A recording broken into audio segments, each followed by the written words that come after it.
Dear children, discrimination is a vicious reality which we all have to face at some point or the other. But racial and caste discriminations are such that are faced by whole groups. Today we have two accounts by Gertrude Bauman, better known as Zitkala, and Bama, a Dalit writer from whose book Karaku the extract has been taken.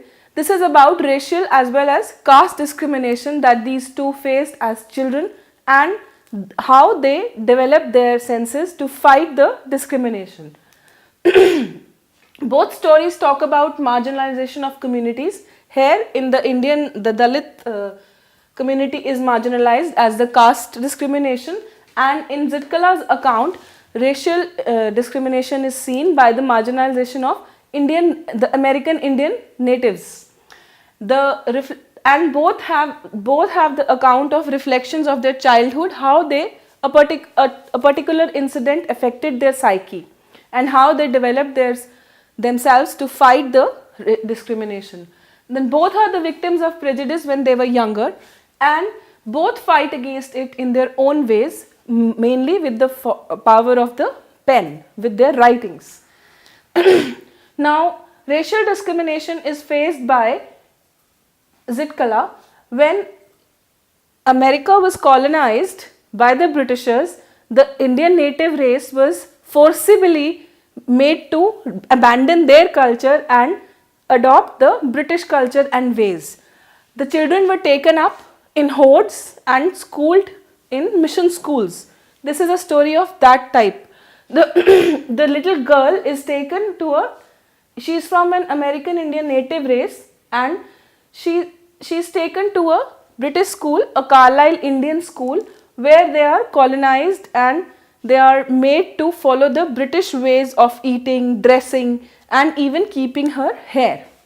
She describes her first day at this school and finds it new and strange. The customs are very different. She is proud of her own culture. She has been brought up in a very nice family, and she is unable to understand the uncomfortable and undignified clothing that the British have forced upon them, the uniforms, the tight uniforms, and there are embarrassing routines like the community breakfast routine. She is not very happy with it.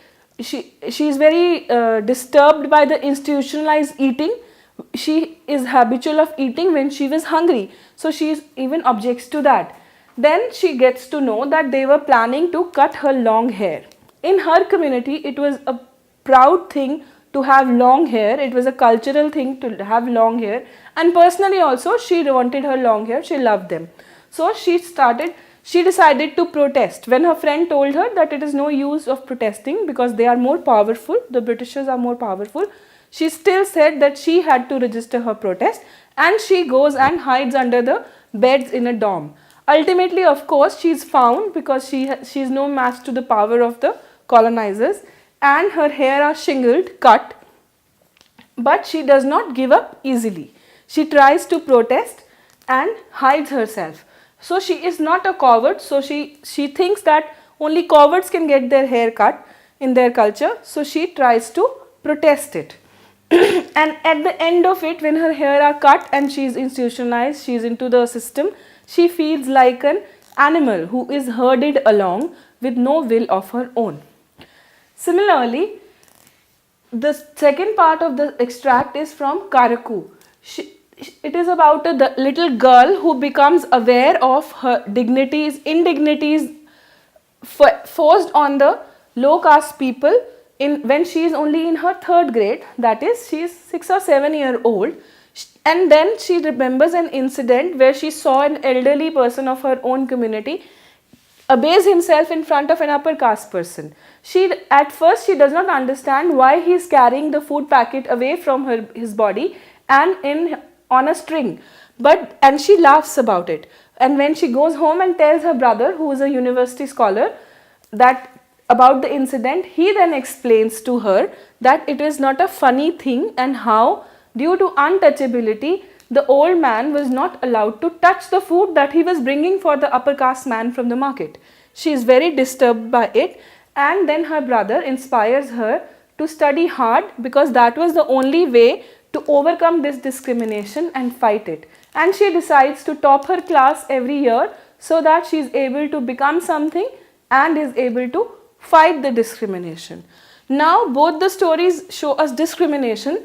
The caste discrimination shows how the upper caste debased the lower caste. There was untouchability which was prevalent, they were segregated and they were not given the due respect that we should give to human beings, that we should give to each other as human beings. Similarly, in the racial discrimination incident, there was British superiority which was foisted upon the native Indian Americans. No culture is superior or inferior, but those who have power try to subjugate the other and force their culture and language and ceremonies on the other race. This is called racial discrimination. And how only education and fighting with these things, protest against these things only leads to your upliftment.